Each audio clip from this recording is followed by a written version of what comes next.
Notice નથી આપેલી. કાલ સાંજે પોલીસવાળા આવ્યા હતા. ખાલી અમને એટલું કીધું કે હવે આવતીકાલે તમારા ઘર તોડવા માટે અમે જીસીબી લઈને આવવાના છે.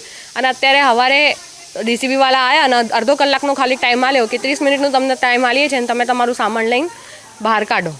હવે એમ કહો, આવડું મોટું ઘર હન, મારા કાચ લાગેલા છે, એસએસ લાગેલું છે, આટલું ખર્ચો કરીને મેં ઘર બનાવ્યું છે. ચલો આપણે માન્યા કે થોડું ઘણું વધારનું છે, તમે કીધું ભાઈ તમે માપણી અમને કરીને આપો, અમે અમારી જાતે જ તોડી દઈશું.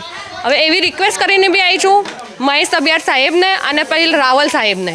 હવે એ લોકો શું કરે છે, એ મહેશ તબિયાર સાહેબને તો મને એમ જ કીધું કે તો તમારે લેવા દેવા, બરોબર, અમારે કશું લેવા દેવા નથી, અમે તો તમારું ઘર તોડીશું જ.